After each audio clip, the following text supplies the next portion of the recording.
உலக அறிவாளிகளே, இன்றைய நாள் பரஞ்சோதி மகானுடைய 114வது ஞான உதய தின விழா. எந்த ஒரு காரியமும் செயலுக்கு வரணும்னா அது முதல்ல ஆசை உதயமாகணும்.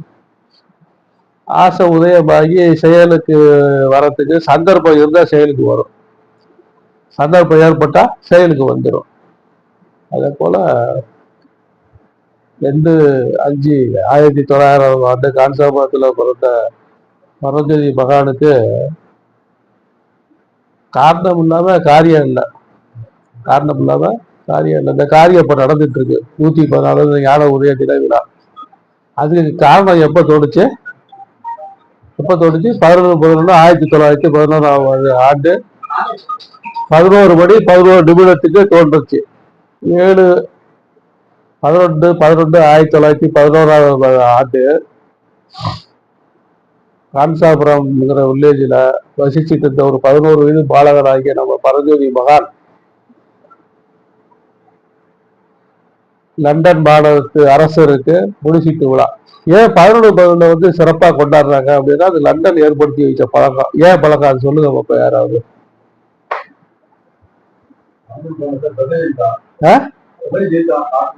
பிரபஞ்ச ஆற்றல்கள் ஒன்று. ஆனா 11/11 நம்மள அறியாத ஒரு அமைதி ஏற்படக்கூடிய நாள். முதல் உலக போர் முடிவுக்கு வந்தது எப்போ? 11/11. முதல் உலக போர் முடிவுக்கு வந்த ஞாபகார்த்தமா லண்டன் மாநகரத்துல எந்த ஒரு முக்கியமான நிகழ்வுகளா இருந்தாலும் அந்த 11/11 நடக்கிறத வழக்கமாகவே வச்சிருக்காங்க.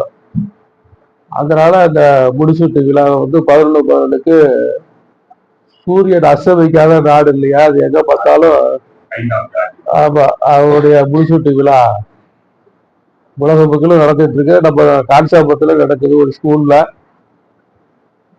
அந்த ஸ்கூல்ல நடக்கக்கூடிய விழாவில் ஒரு மன்னருடைய போட்டோவை வச்சு மக்கள் எல்லாம் போய் வணங்கணும் அப்படின்னு ஒரு நிகழ்வு நடந்துட்டு இருக்கு. அதை 11 வயது பாலகனாகிய அந்த பரஞ்சோதி மகன் பார்க்கிறாரு. ஏன் எல்லாரும் மன்னரை வணங்குறாங்க? மன்னர் தான் எல்லாத்துக்கும் பெரியவர், அவரை வணங்கியே ஆகணும் அப்படின்னு ஒரு பதில் பரஞ்சோதி மகனுக்கு பக்கத்தில் உள்ள ஒரு பெரியவர் சொல்றாரு. அப்ப மன்னர் யாரை வணங்குவார்? எல்லாரும் மன்னரை வணங்கணுங்கிறீங்க, ரைட்டு. மன்னர் யாரை வணங்குவாங்க? யாரா இருந்தாலும் இறைவனை வணங்கித்தான் ஆகணும் அப்படின்னா எல்லாரும் வணங்கக்கூடிய அந்த இறைவனை நான் பார்த்தே ஆகணும் அப்படிங்கிற எண்ணம் உதயமான நாள் தான் 11/11/1911 ஆண்டு 11 மணி 11 நிமிடத்துக்கு அந்த பாலகர் உள்ளத்துல ஏற்பட்ட எண்ணம். அதுக்காக படாத பாடுபட்டு பலவிதமான முயற்சிகளில் ஈடுபட்டு 7/1/1938 ஆண்டு அவருடைய குருவினால ஆட்கொள்ளப்பட்டு இந்த உணர்வை பெறாரு. பெற்ற உடனே எப்படி இருக்காரு? ராமகிருஷ்ண பரமஹம்சருக்கு தோத்தாபுரி சுவாமிகளை உபதேசம் கொடுத்தா ராமகிருஷ்ண பரமஹம்ச நிலையை அடைஞ்சி ஒரு உன்னதமான நிலையை அடைஞ்சாரு. அந்த நிலைக்கு பரஞ்சோதி மகான் போயிடுறாரு. அந்த மாதிரி ஒரு உன்னதமான நிலையை போய் அந்த நிலையை அடைஞ்சதுனால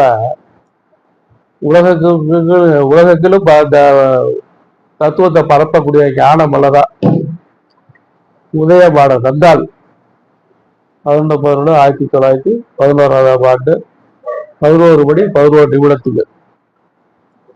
என்ன பரஞ்சோதி மகான் அவ்வளவு ஸ்பெஷலா பண்ணிட்டாரு.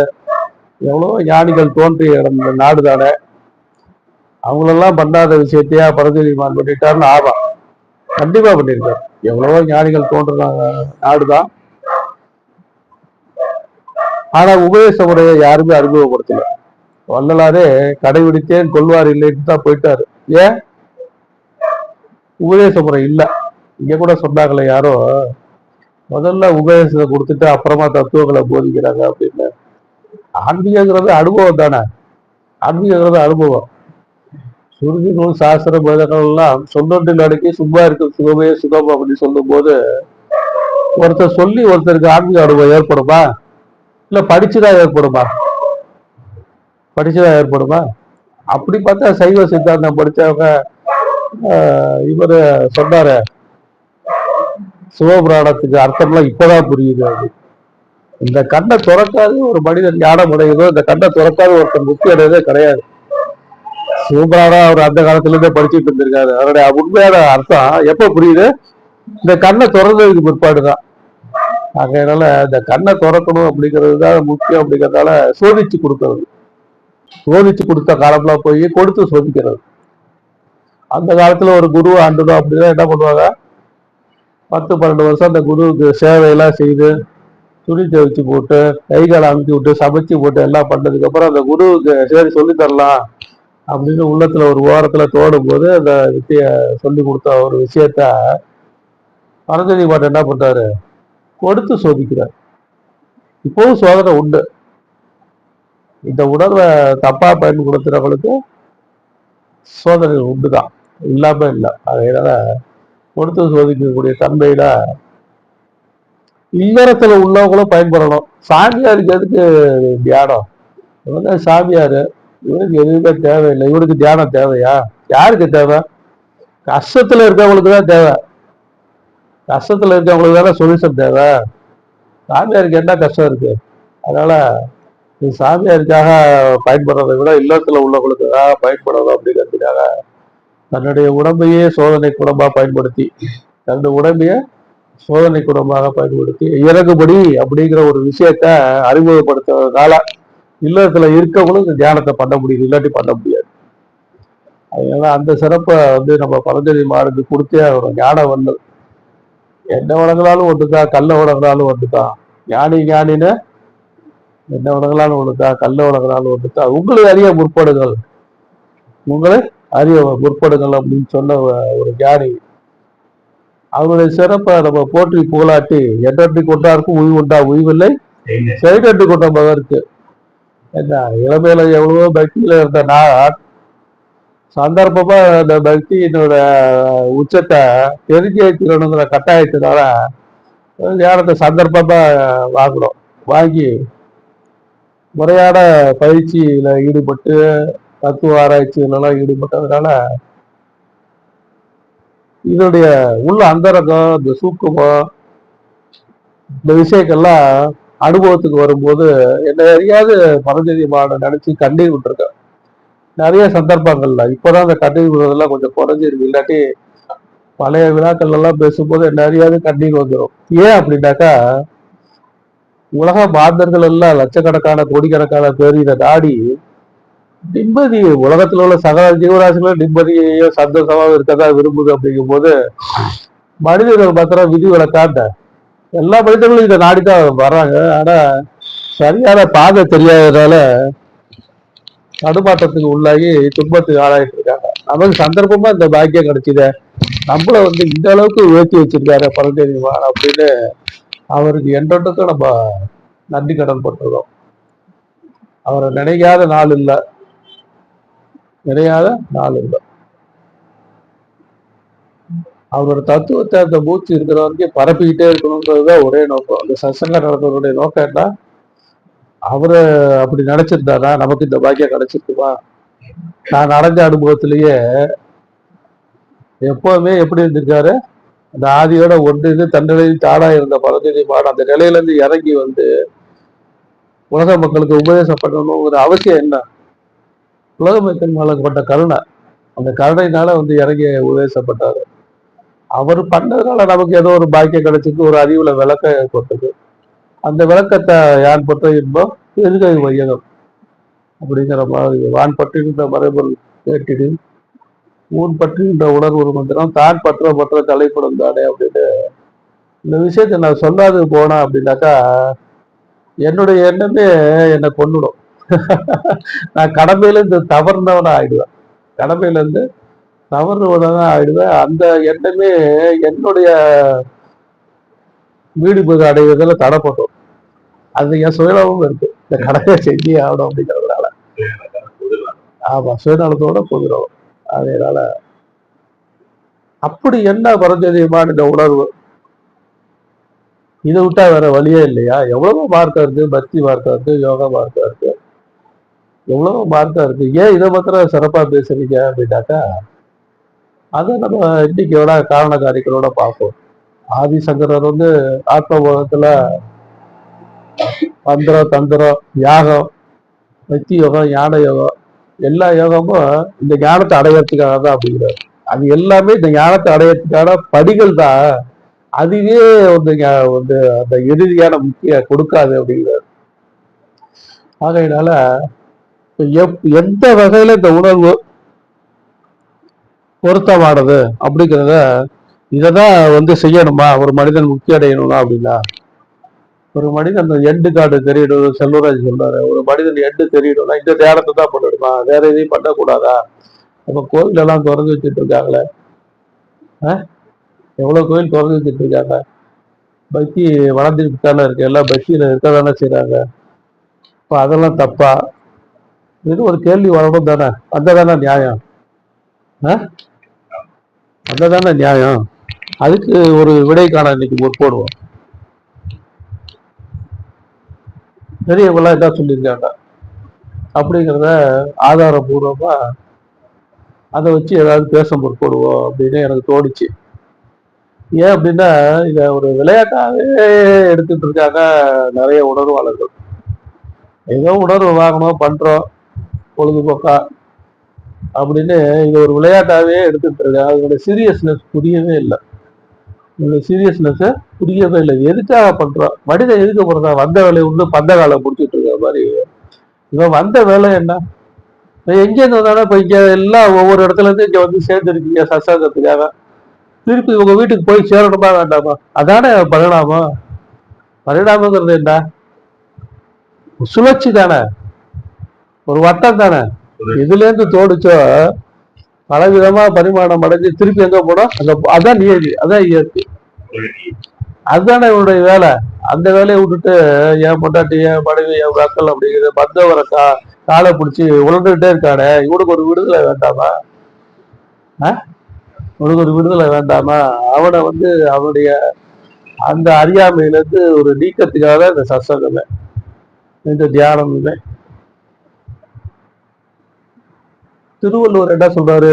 பெருபவற்றுள் நாம் அறிவதில்லை, அறிவறிந்த மக்கள் பேரு அல்ல பிற. பெருபவற்றுள் நாம் அறிந்ததில்லை, அறிவறிந்த மக்கள் பேரு அல்ல பிற.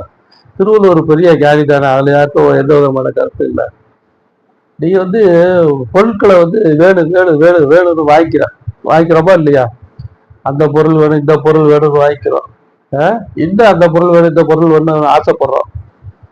திருவள்ளுவர் சொல்றாரு, நான் அறிந்த வகையில நீ அடைஞ்ச பொருட்கள் எல்லாம், அடைய விரும்புகிற பொருட்கள் எல்லாம், அடைய விரும்புகிற பொருட்கள் எல்லாம் உண்மையான செல்வம் அல்ல அப்படிங்கிறார். இந்த குறளுக்கு அர்த்தம், நீ அடைந்த பொருட்கள் எல்லாம், நீ அடைய விரும்புகிற பொருட்களில் எல்லாம் உண்மையான செல்வம் இருக்கிற மாதிரி எனக்கு தெரியல, உண்மையான செல்வம் இருக்கிற மாதிரி எனக்கு தெரியல. அப்போ உண்மையான செல்வம்னா என்ன? அறிவறிந்த மக்கட்பேறு அப்படிங்கிறாரு. அறிவறிந்த மக்கட்பேறு, அதான சொல்றாரு. அதான திருக்குறளுக்கு அர்த்தம். பெருபவற்றுள் நாம் அறிந்ததில்லை, அறிவறிந்த மக்கட்பேறு அல்ல பிற. நம்மளுடைய குழந்தைகளுக்கு என்ன பண்றோம்? எம்பிபிஎஸ் படிக்க வைக்கிறோம், இன்ஜினியரிங் படிக்க வைக்கிறோம், அல்ல ஆடிட்டிங் ஏதோ ஒன்று ப்ரொபோசல் கோர்ஸ் படிக்க வைக்கிறோம். நம்ம ஏதோ சாதிச்சிருந்ததான் நினைக்கிறோம். அதுல அதெல்லாம் ஒத்துக்க முடியாதுங்கிறாரு வள்ளுவர். வள்ளுவர் என்ன சொல்றாரு? அதெல்லாம் நான் ஒத்துக்க முடியாது. அறிவறிந்த மக்கள் பேரு வேணும் அப்படிங்கிறார். அறிவறிந்த மக்கள் பேரு வேணும். அது அப்ப பிறக்கிற குழந்தை பிறந்த உடனேயே அறிவா இருக்குமா? அறிவா இருக்கிறது வாய்ப்பு அதுவே இல்லை. பிறந்த உடனே அறிவா இருக்காது. அப்ப பிறந்த உடனே பிறக்கிற குழந்தைகளுக்கு நம்ம என்ன பண்ணணும்?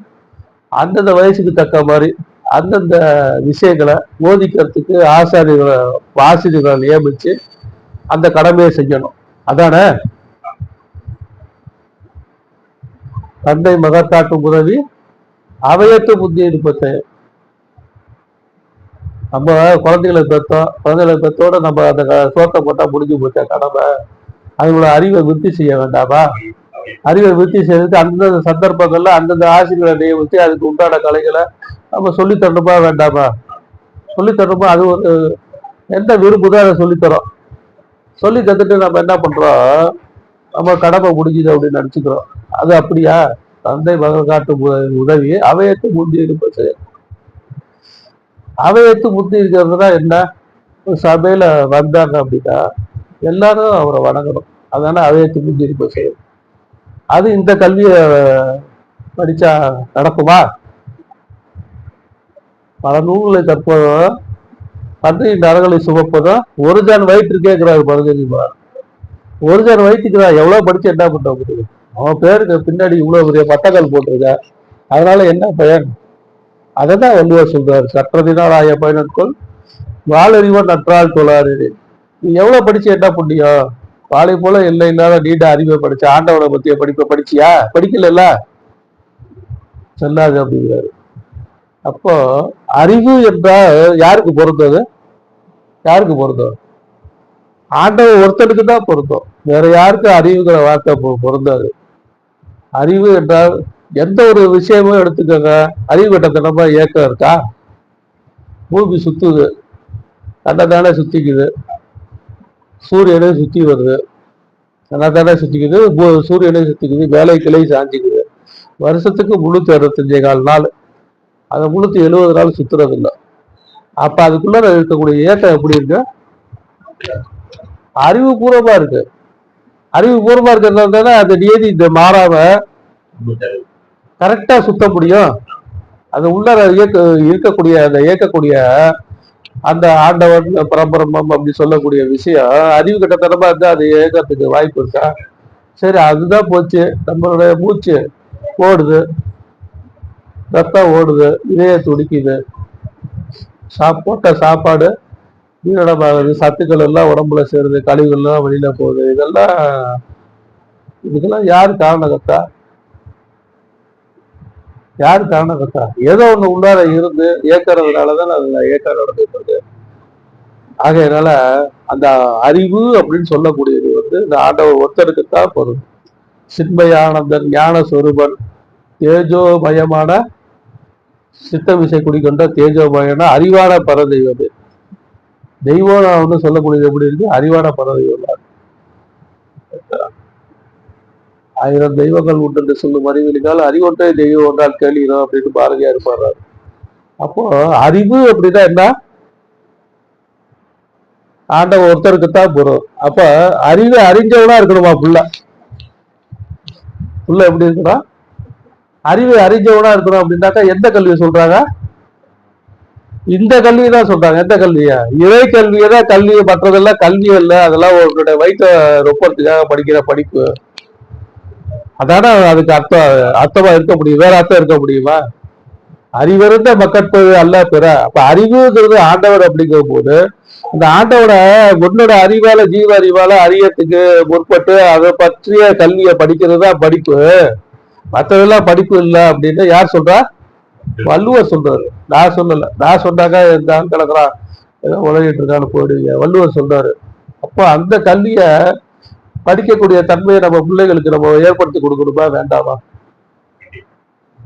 ஏற்படுத்தி கொடுக்கணுமா வேண்டாமா? அதனால அந்த கல்வியை நம்ம நம்ம பிள்ளைகளுக்கு ஏற்படுத்தி கொடுக்கறதுதான் நாம அடைஞ்ச செல்வம், மிகப்பெரிய செல்வம் அப்படின்னு. மற்ற செல்வம்லாம் செல்வமா நான் கருதவே இல்லை.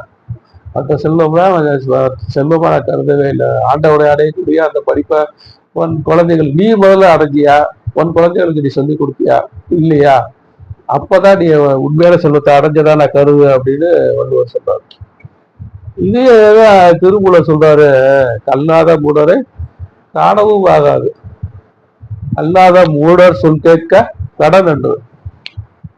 கல்லாத மூடர் சொல் கேட்க கடன் என்று. கல்லாத மூடருக்கு கல்லாதார் நல்லாதார். கல்லாத மூடர் கருத்தறியாதாரே அப்படின்னு பாக்குறாரு.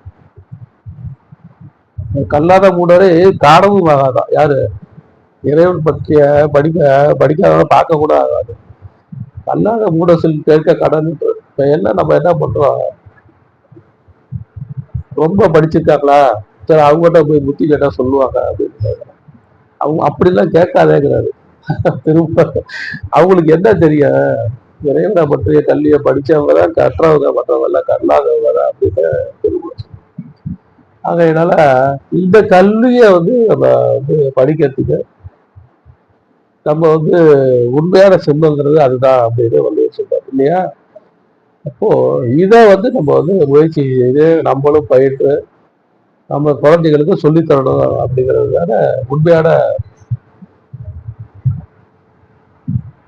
உண்மையான செல்வமா இருக்க முடியும். ஆகையினால இந்த விஷயத்த அடையறதுக்கு ஒவ்வொருத்தரும் முற்படணும். இந்த விஷயத்த நம்ம பெற்ற குழந்தைகளுக்கு சொல்லி தரத்துக்கு முற்படணும். பெற்ற குழந்தைகளுக்கு சொல்லி தரத முற்படாத எல்லாருக்கிட்டையும் இந்த பரப்பத்துக்கு முயற்சி செய்யணும் அப்படிங்கிறத இன்றையில இருந்தாவது ஒரு நோக்கமா வச்சுக்கிட்டு இதை பரப்புங்க. சரியா? அப்போ அறிவருந்த கல்வியை அறியக்கூடிய கல்வியை கத்துத்தரணுங்கிறது ஓரளவுக்கு தெளிவாயிடுச்சா இல்லையா? இதைதான் இந்த கல்வியை தான் கற்றுக்கணும். அந்த காலத்துல அதுதான் கற்றுக் கொடுத்துருக்காங்க. இந்த காலத்துல வேத காலங்கள்ல கல்விங்கிறது என்ன? மற்ற கல்வி இருந்தது. ஆனா முக்கியமா என்ன கல்வி சொல்லி கொடுத்துருக்காங்க வேதங்கள்ல? இறை கல்விதான். இந்த இறை கல்வியை கற்றவன், வேதத்தை படிச்சவன் சம்சார பந்தத்துல ஈடுபட விரும்புவானா? விரும்பாதனால என்ன பண்றான்? என்ன விடப்பா, பெத்தவங்கெல்லாம் கல்யாணம் பண்ணி வைக்க முற்படும் போது என்ன விட்டுடப்பா, எனக்கு வேண்டாம் கல்யாணம், சம்சாரங்கிற பந்தம் வேண்டாம், நான் இறை நாட்டத்தோட இருக்கேன், நான் அதுக்கு நான் பயிற்சி பண்றேன், அதுக்கு தவம் பண்றேன் அப்படின்னு விட்டுட்டு ஓட போறான். ஓடுறவன இல்ல இல்ல அப்படி இல்ல தர்மத்துல இருந்துதான் நீ துறவரத்தை மேற்கொள்ளணும் அப்படின்னு வற்புறுத்தி அழைச்சிட்டு வராங்க. காசி யாத்திரை திருமணத்துல நடக்குதா இல்லையா? சம்பிரதாயமா நடக்குது. அதனால அந்த காலத்துல எதை படிச்சிருக்காங்க? வேதத்தை தான் படிச்சிருக்காங்க, இறைக்கல்விதான் படிச்சிருக்காங்க. வயிற்று பொழப்பு தான் மற்ற விஷயங்களையும் படிச்சாங்களோ, இதற்கு ஒரு முக்கியத்துவம் கொடுத்து இந்த கல்வியை தான் பயிர்ந்துக்கிறாங்க. அது நம்ம இந்த நடக்கக்கூடிய இந்த காசி யாத்திரை சம்பிரதாயத்திலிருந்து நம்ம அனுமானிக்காம இல்லையா? ஏன் அவன் காசி யாத்திரைக்கு ஒரு சடங்கு நடக்குது, சடங்கா நடந்துட்டு இருக்கு அப்படிங்கிறதுனால அது நல்லா ஆராய்ச்சி பண்ணி பார்த்தோம்னா இந்த சடங்கு ஏன் வேதம் படிச்சவன் சம்சார பந்தத்துல மாட்டிக்கிறதுக்கு விரும்புவாடா மாட்டான். அதனால அவன் வேண்டான்னு சொல்லும் போது இல்ல அப்படி அல்லப்பா, இல்ல தர்மத்துல இருந்துதான் துறவரத்துக்கு போடும் அப்படி நியாயத்தை தர்மத்தை எடுத்து சொல்லி அவனை திருப்பி அழைச்சிட்டு போறதா ஒரு சம்பிரதாயம் இல்லையா? அதனால இந்த இறைக்கல்விதான் அறிவை தான் அறியணும், அறிவால அறியணும், இதுதான் முக்கியம் அப்படிங்கிறது இந்த மேல சொன்ன மேற்கோள்கள்ல உங்களுக்கு ஓரளவுக்கு தெளிவா இருக்கும்னு நினைக்கிறேன். தெளிவா இருக்குமா இல்லையா? அப்படி கேட்டுட்டு இருந்த ஒரு பெரியசாமி இல்ல வேற யாரையும் பிடிக்கலாம், இந்த பெரியசாமி வச்சுக்கோ. இந்த பெரியசாமி என்ன பண்றாரு, வீட்டுல சிவலிங்கத்தை பூஜை பண்ணிட்டு இருக்காரு. வீட்டுல ரொம்ப அவங்க அப்பா பண்றாரு, அதுக்கப்புறம் இவரு பண்றாரு. ஐயா சொல்லிட்டாரு இறைவனை பத்தி தான் படிக்கணும், அப்ப இறைவனை பற்றிய பூஜைகள் தான் பண்ணணும் அப்படின்னு இவரு ஒரு கற்பனையா என்ன பண்ணாரு, சிவலிங்கி கொண்டு போய் பிள்ளைகிட்ட ஐயன்ட்ட கொடுத்து இதான் நீ பூஜை பண்ணணும், இதான் படிப்பு அப்படிங்கிறாரு. இறைவனை பற்றிய கல்வியை நீ படிச்சே ஆகணும், இறைவனை பற்றிய கல்வியை நீ படிச்சே ஆகணும் அப்படின்னு சிவலிங்கத்தை கொடுத்து பூஜை பண்றாரு. அது சரியா?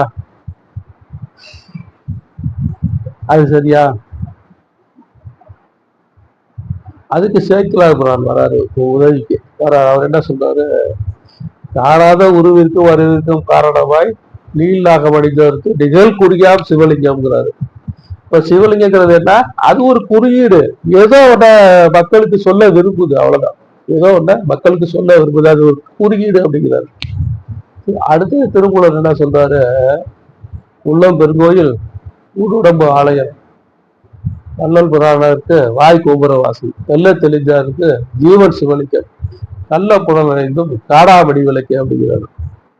அப்போ உள்ளதான் பெருங்கோவில், இந்த உடம்பு தான் ஆலயம், இந்த உடம்பு தான் ஆலயம். தெல்ல தெளிஞ்சாருக்கு ஜீவன் சிவலிங்கம், உள்ள இருக்க சிவலிங்கம் அப்படிங்கிறாரு. உள்ளார இருக்க சிவலிங்கம் சொல்றாரா இல்லையா? அப்ப அந்த சிவலிங்கத்தை எப்படி பண்ணணும்? தேனுக்குள் இன்பம் கருப்போ சிவப்போ, அதே திருமூலர் போற, தேனுக்குள் இன்பம் கருப்போ சிவப்போ, வானில் இறைவனை தேடும் மதியிலீர், தேனுக்குள் இன்பம் செறிந்தே இருப்பது போல் ஊனுக்குள் சிவன், ஊனுக்குள் இறைவன் மறைந்தே இருக்கிறார் அப்படிங்கிறார், ஒளிந்தே இருக்கிறார் அப்படிங்கிறார். திருமூலர் பாடுறாரு, ஊனுக்குள் சிவன் ஒளிந்தே இருக்கிறார் அப்படின்னு பாடுறாரு. அப்போ சிவமா இருக்கக்கூடியது எங்க இருக்கு? அண்டத்துல இருக்குது, பிண்டத்துல இருக்கு. பிண்டத்துல இருக்கு. அந்த முழுக்க அது இல்லாத இடமே இல்லை. அது சந்தர்ப்பமா இந்த ஜீவனுக்குள்ளார இருக்கதானே செய்யுது. அது இருக்கிறதுனாலதானே இந்த இயக்கம் நடைபெறுது. அது இருக்கிறதுனாலதானே இந்த தத்துவத்தை அவனை பத்தி தத்துவத்தை பேசுறோம். அவனை பத்தி பேசுறதுக்கும் அவ உள்ளார இருந்தா தானே முடியும், இல்லாட்டி முடியுமா? அதனால அவன் இல்லாத இடமே இல்லை. அப்போ இததான் என்ன சொல்றாங்க,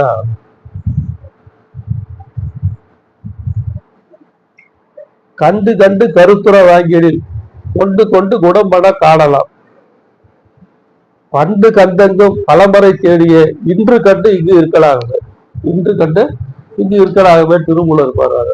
இதேதான் என்ன கண்டு கண்டு கருத்துற வாங்கியதில் மனம் ஒன்றுட்ட மனம் எங்க உதயமாகுது அப்படின்னு சிந்திச்சு சிந்திச்சு ஒரே பாவனையா உள்ளார போய் போய் கண்டு கருத்தை வாங்கிட்டீங்க அப்படின்னாக்கா கொண்டு கொண்டு குணம் பல காணலாம். உன்னுடைய குணங்கள்லாம் கொஞ்சம் கொஞ்சமா வெளியில வரோம்ல, அதெல்லாம் விட்டு ஒழிச்சிரு. விட்ட ஒழிச்சுட்டா என்ன ஆகும், இன்று கண்டு இங்கு இருக்கலாமே. இன்று கண்டு எதை கண்டு, யாரை காண, சாமியை காண. எதை கண்டு, எதை கண்டு, மறைகள் எல்லாம் யாரை தேடுது, பண்டு கண்டுக்கு பலமுறை தேடிய மறை அப்படிங்கிறது பல மறை, ரொம்ப பழமையானது மறைகள்ங்கிறது. உபனிஷத்து வேதங்கள் இதெல்லாம் மறைகள்னு சொல்றோம். அதெல்லாம் எதை தேடுது, இந்த பிரபஞ்சம் முழுக்க எதை தேடுது, இறையதானே தேடுது. பண்டு கண்டுங்கும் பலமுறை தேடிய அதை நீ கண்டுபிடிச்சிடலாம் உன் உடம்புக்குள்ளாரைய, உன் உடம்புக்குள்ளாரைய அதை நீ கண்டுபிடிச்சிடலாம் அப்படின்னு திருமூலர் போடுறாரு. அதனால உள்ளம் பெருங்கோயில் உன்னுடம்பு ஆலயம் வல்லூர் புராணத்து வாய்ப்பு உறவாசம் தெல்ல தெளிஞ்சாருக்கு ஜீவன் செய்வழிக்கும் கள்ள புலனைக்கும் காடாபடி விளக்கு புலனைக்கும் இதுதான் விளக்கு. இது நல்ல புலன். என்னென்ன புலன் இருக்கு, மெய்வாய் கண்மூக்கு செவி. மெய்வாய் கண்மூக்கு செவி தானே 5 புலன். 5 இது வழியாதான் நீ உலகத்தோட சம்பந்தப்படுற. இது வழியாதான் நீ உலகத்தை பாக்குற. இது வழியாதான் நீ உலகத்தோட சம்பந்தப்படுற. இதை உள்முகமா திருப்பி அத உள்ளார அதோட யதாசாரத்துல கொண்டு போய் வைக்கக்கூடிய ஒரு பாக்கியம் கிடைச்சி போச்சுன்னா முடிஞ்சு போச்சு. எண்ணம் இல்லாத ஒரு நிலை, எண்ணம் இல்லாத ஒரு நிலை. இதைத்தான் என்ன பண்றாங்க, கோவில்ல ஒரு குறியீடா வச்சிருக்காங்க. இன்னைக்கு முழுக்க பேச முடியாது. அவர் அருண்குமார் அந்த பிரகாரங்களை பத்தி சொல்லுங்க ஐயா அப்படின்னு சொன்னாரு. அதனால அந்த பிரகாரங்களை பத்தி பேசிட்டு இந்த சசனத்தை முடிச்சுக்கலாம். திருவானைக்கோவில் கோவில்ல 5 பிரகாரம், ஸ்ரீரங்க கோவில்ல 7 பிரகாரம் இருக்கு. 7 பிரகாரம் இருக்கு ஸ்ரீரங்கத்துல. திருவானைக்கோவில்ல 5 இருக்கு. அன்னமய கோஷம், மனமய கோஷம், பிராணமய கோஷம், விஞ்ஞானமய கோஷம், ஆனந்தமய கோஷம் அப்படின்னு 5 கோஷம் 5 பிரகாரத்துக்கு இல்லையா. அன்னமய கோஷங்கிறது என்ன, வெளிப்பிரகாரங்கள்ல இறைச்சலும் சந்தடியும் அதிகமா இருக்கும். ஒரே கச்சடாவா இருக்கும், கச்ச கச்ச கச்ச சத்தமா இருக்கும். உள்ளார பிரகாரங்கள்ல போக போக போக ஒவ்வொரு பிரகாரத்திலையும் கொஞ்சம் கொஞ்சமா அமைதியை உணர ஆரம்பிக்கலாம். 5வது பிரகாரத்தை கடந்து போகும்போது பரிபூர்ண அமைதியை உணரலாம். கோவில் அப்படித்தானே அமைச்சிருக்காங்க. 5 பிரகாரமும் அந்த கோவில்ல இருக்கிறதா நீங்க நினைச்சிட்டு இருக்கீங்க. 5 பிரகாரம் எங்க இருக்கு, உங்க உடம்புக்குள்ளார. அன்னமய கோஷங்கிறது என்ன, இந்த தேகம் எதால் ஆனது, அன்னத்தால ஆனது. தேகம் எதால் ஆனது, அன்னத்தால ஆனது. கொடிமரத்துக்கு கீழே, கொடிமர தத்துவம் இன்னொரு நாள் பேசுறேன், அது கீழே அன்னத்தை வைக்கிறாங்க. ஐயா அன்னத்தாலதான் வித்தி விளையுது, இந்த தேகமும் அன்னத்தால ஆனது அப்படின்னு குறிக்கிறதுக்காக தான். அதனால இந்த தேகம் எதால் ஆனது, அன்னத்தால் ஆனது. சந்தர்ப்பமா மனிதன் கேட்டா நினைக்கிறான் இந்த தேகம் தான் நான் நினைச்சிட்டு இருக்கோம். தேகம் தான் நான் நினைச்சது. ஆனா தேகம் நாடா அப்படின்னு சிந்தனை பண்ணி பார்த்தோம்னா முதல்ல அதுக்கு வரைகள் எல்லாம் பழைய நூல்கள் எல்லாம் கடவுள்னா என்னன்னு சொல்லியிருக்காங்க அப்படிங்கிறத பார்க்கணும். கடவுள்னா என்ன, கடவுள் தத்துவம்னா என்ன அப்படின்னு சொல்லியிருக்காங்க அப்படிங்கிறத பார்க்கணும். எல்லா இடத்துலயும் நிறைஞ்சிருக்கணும், ஏகனா இருக்கணும்.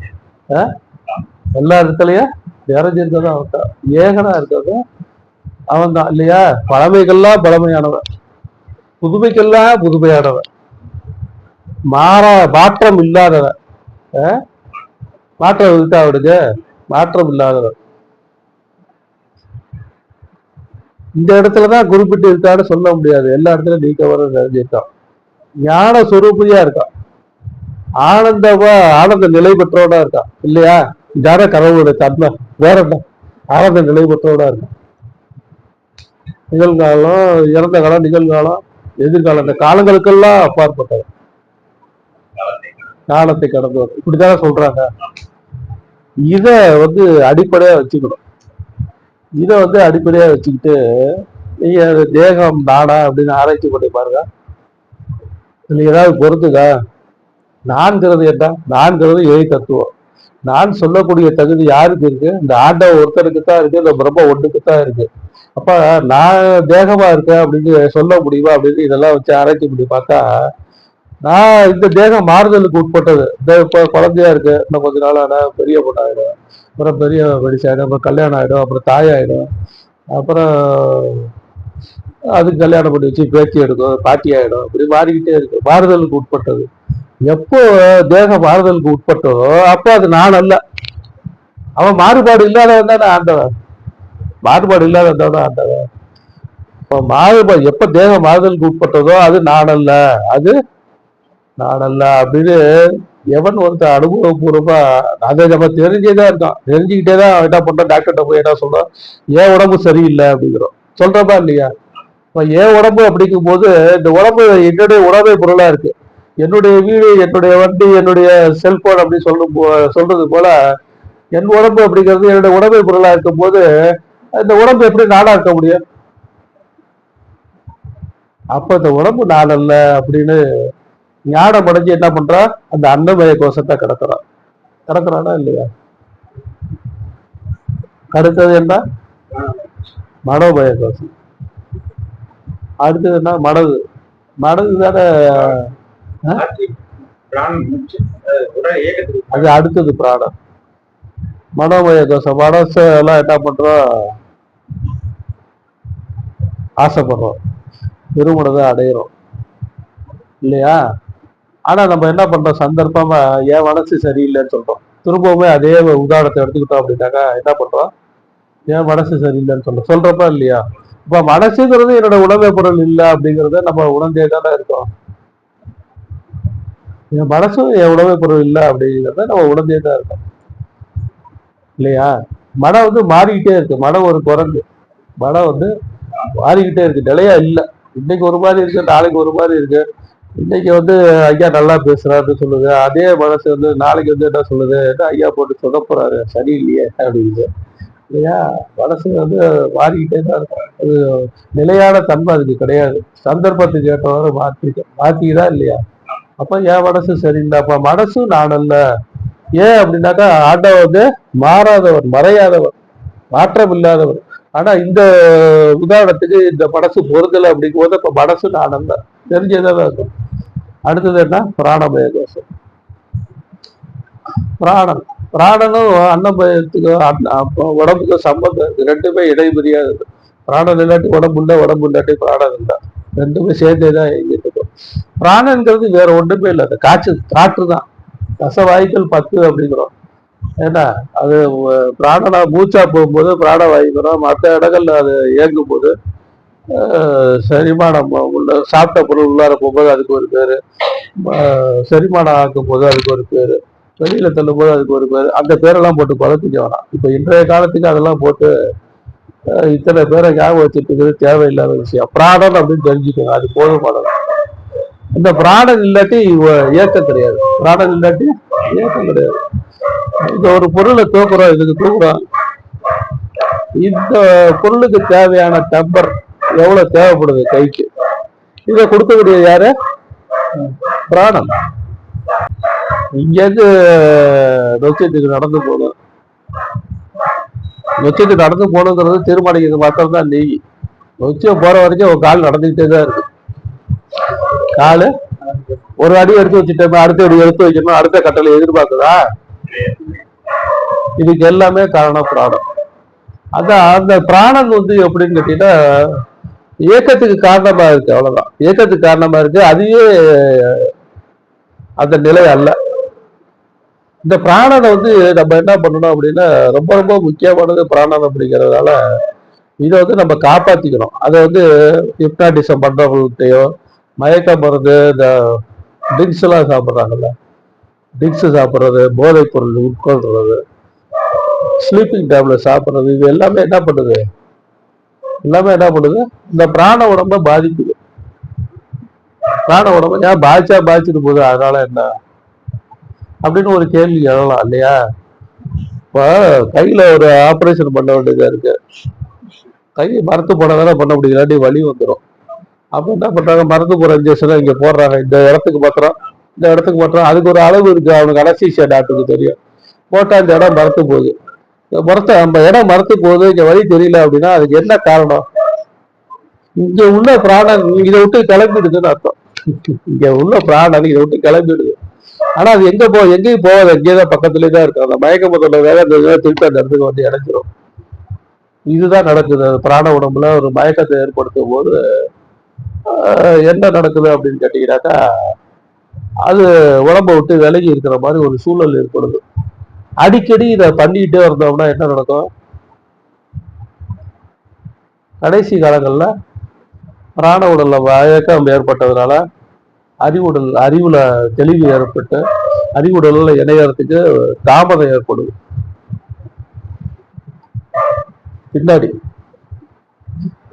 அந்திம காலங்கள்ல பெரிய இடங்களை உண்டு பண்ணிடும். அதை தெரியாம அறியாம நம்ம அதில் ஈடுபட்டுக்கிட்டே இருக்கோம். அதனால ஹிப்னாட்டிசம் பண்றதோ, இந்த மாதிரி மயக்க மருந்து நாகரிக யூஸ் பண்றதோ, தெரியாமையோ உணர்வாளர்கள் இருந்தா அதை வந்து கொஞ்சம் கொஞ்சமா குறைச்சி மாத்திக்கங்க. யாருமே உத்தமர்கள் கிடையாது. அப்ப இருந்தாலுமே அதை கொஞ்சம் கொஞ்சமா மாத்திக்கங்க. அதுக்கு ஒரு தியானம் ரொம்ப உதவியா இருக்கும். அதை பயன்படுத்திக்கிட்டு அதை மாத்தி வச்சுட்டு இன்டர்ல முற்படுங்க. ஏன் அப்படின்னா அந்திம காலங்கள்ல கண்டிப்பா பிராண உடல்ல அறிவுடல்ல மயக்கம் ஏற்படுதா இல்லையா? இந்த மாதிரி போதை வசதிகளை யூஸ் பண்ணா என்ன ஆகுது?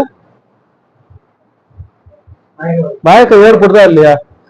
அந்த மயக்கம் தெளிகிற வரைக்கும் உன்னுடைய தண்டலையை நீ மறந்துதானே இருப்ப. அப்ப அறிவுடல்ல பிராண உடல்ல மயக்கம் ஏற்பட்டதுனால அறிவுடல்ல போய் இடையிறதுல தாமதம் ஏற்பட்டு கொஞ்சம் சிரமங்கள்லாம் ஏற்படுறதுக்கு வாய்ப்பு இருக்கு அந்திம காலங்கள்ல. ஆகையினால இந்த விஷயங்கள் எல்லாம் நீங்க வந்து உலகவாளர்கள் நல்லா தீவிரமா சிந்தனை பண்ணி என்ன பண்ணணும், அதுல இருந்து விலகி இருக்கணும். சரியா?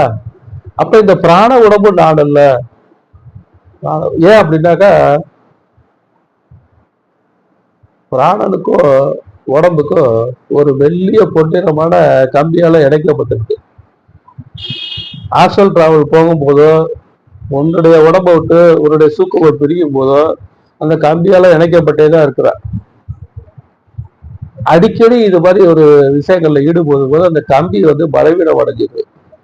கம்பி பலவீனம் அடைஞ்சதுனால இந்த அறிவுடலும் பிராண உடலும் இடையிறதுல தாமதம் ஏற்படுது. பின்னாடி பிரச்சனையை உண்டு பண்ணும். அப்ப பிராணன் அப்படின்னா,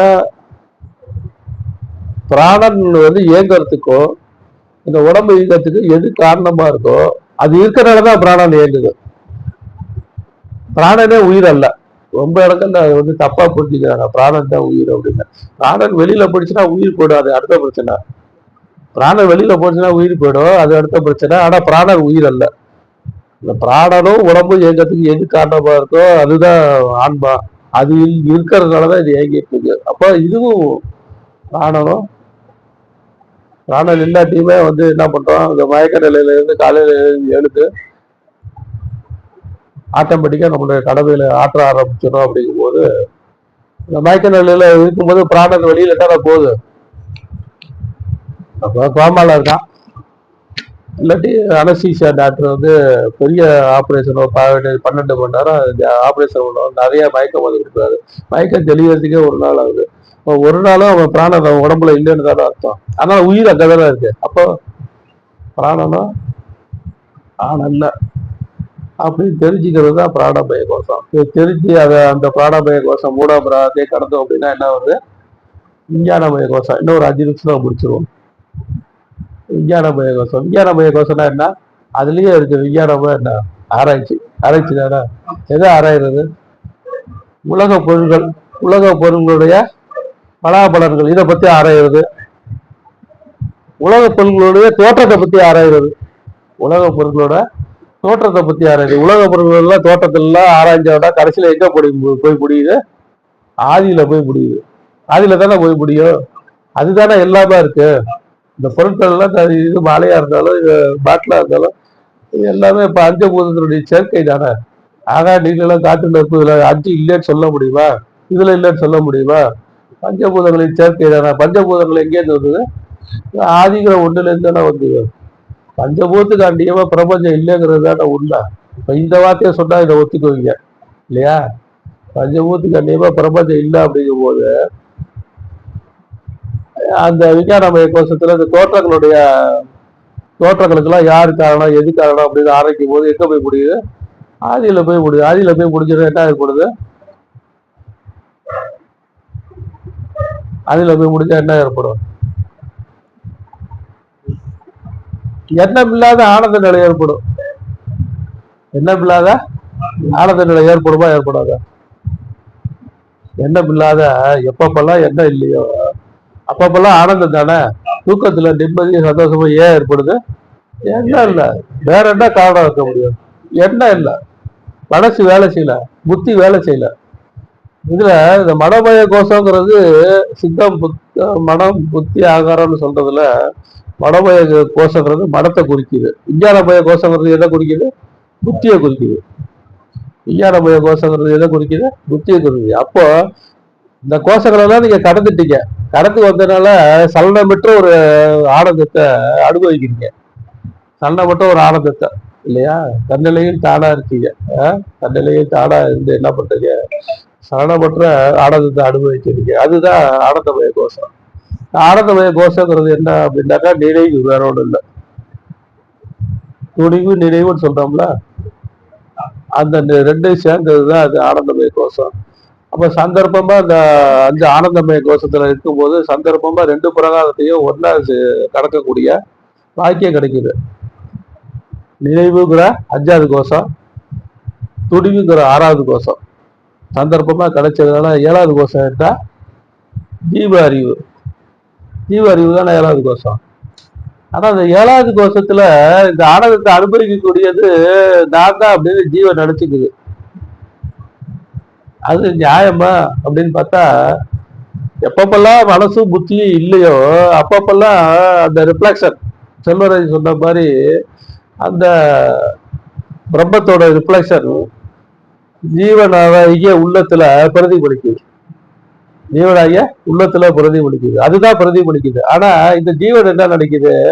நான் ஆனந்தமா இருக்கேன்னு நினைக்குது. நினைக்குதா இல்லையா? அந்த எண்ணமும் இருந்தாலுமே அந்த இறைநிலையை அடைய முடியாது அப்படிங்கிறத அந்த எண்ணத்தையே கடக்கணும் அப்படின்னு சொல்றாங்க. அதான் 7வது பிரகாரம். சரியா?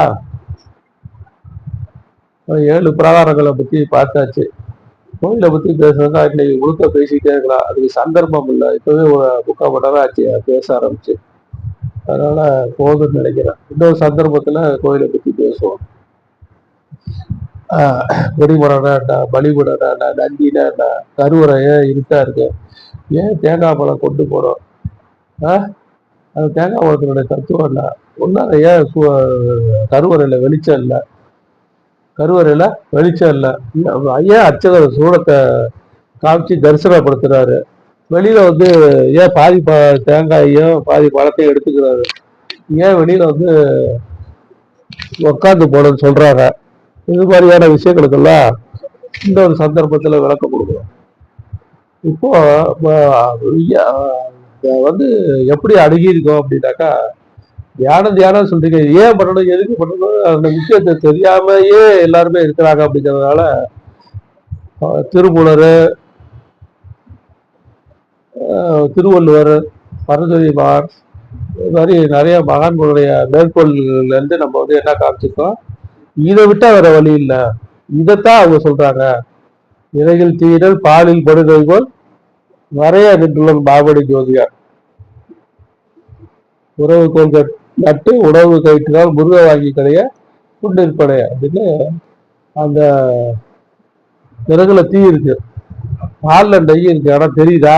அது இல்லைன்னு சொல்ல முடியுமா? அது போல மாபடி ஜோதியார் ஆண்டவன் சொல்லக்கூடிய இந்த கடவுள்னு சொல்லக்கூடிய அந்த பரம்பரமா எப்படி இருக்கு, உன்னுடைய உடம்புக்குள்ளார மறைஞ்சு நின்றுட்டு இருக்கு. அது எப்படி வெளியில வரும்? உறவு கொண்டுட்டு இறைவன் மேல் போட்ட தீராத காதலால. நம்ம புள்ள நம்ம பொண்டாட்டினா ஒரு அன்பு பாசம் காதல் இருக்கதானே செய்யுது. ஆனா இறைவன் மேல அப்படி இருக்கா? அந்த அளவுக்கு கொஞ்சம் ஒரு கிரேடு கம்மியா தானே இருக்கு. அப்புறம் அவன் மாத்திரம் எப்படி உங்களுக்கு அருள் செய்யணும், அவன் தரிசனப்படுத்தணும் அப்படின்னு நினைக்கிறீங்க? காதலாகி கசிந்து கண்ணீர் பொழுது அவனை போய் நெருக்கினாதானே அவன் பக்கத்துல வருவா. நம்ம மனைவி மேல வச்ச பாசத்தை இறைவன் மேல வச்சோமா? கேள்விக்குறிதானே அது. மனைவி கணவன் மேல வச்ச பாசத்தை இறைவன் மேல வச்சோமா? இல்லையே. அந்த அளவுக்கு உறவு கோல் நட்டு உணர்வு கைட்டுதான் இந்த உணர்வை நோக்கரிய நோக்கே நுணுக்கரிய நுண்ணுணர்வுங்கிறார். இப்போ அந்த உணர்வு தான் உயிர்களிடத்தில் நான் உணர்வாக இருக்கிறேன். உயிர்களிடத்தில் நான் எப்படி இருக்கேன்? உணர்வாக இருக்கிறேன் பகவத்கீதையில. அப்போ இந்த உணர்வை விட்டா வேற ஒன்றுமே இல்லை. இந்த உணர்வை பிடிச்சிக்கிட்டோம் அப்படின்னாக்கா என்ன ஆகும்? பற்றுக பற்றுதான் தாலிட எதுக்கு? அப்பற்று விட இருக்கு. நான் சொன்ன விஷயங்கள் எல்லாமே நம்மளுடைய ஞானத்துல மேல்நிலைய அறிவின் அறிவால் அறிவியல் தெளிவாள் தெளிவுட தெளிவாய் தேர்தல் ஞானம் ஞானமே உணர்வு உணர்வே உயர்வு உணர்வை அறிவது உங்களை அறிவு அறிவா இருப்பது நான் அப்படிங்கிறதுனால அறிவுக்கு தான் விளக்கம் தேவைப்படுது. எந்த அறிவுக்கு விளக்கம் தேவைப்படுது? 7 முலையை கடந்தாதான் 7 முலையா நம்ம சொன்ன மாதிரி 7 பிரகாரம். 7வது இருக்கக்கூடியது என்ன? ஜீவ அறிவு. ஜீவ அறிவுங்கிறது உண்மையா? உண்மை இல்லை, ரிஃப்ளெக்ஷன். ஜீவ அறிவுங்கிறது ரிஃப்ளெக்ஷன், அந்த ஆண்டவனுடைய ரிஃப்ளெக்ஷன். அந்த 8வது இருக்கக்கூடிய 8ஆம் இடத்துல இருக்கக்கூடிய அந்த ஆண்டவருடைய இந்த இயக்கங்களுக்கெல்லாம் காரணமா இருக்கக்கூடிய ரிஃப்ளெக்ஷன் எல்லாம் உள்ளத்திலேயே எதிரொலிச்சுக்கிட்டே தான் இருக்கு. அதை தான் நம்ம என்ன பண்றோம்? மாயினால நம்ம அதை நாமோ அப்படி நினைச்சுக்கிட்டு ஏமாந்து போயிட்டுருக்கோம். அந்த மாயை விளக்கத்துக்காக தியானம், அந்த மாயை விளக்கத்துக்காக சத்சங்கம், இந்த கூட்டுறவு எல்லாமே அது அவ்வளவு எளிதில் விளங்காது.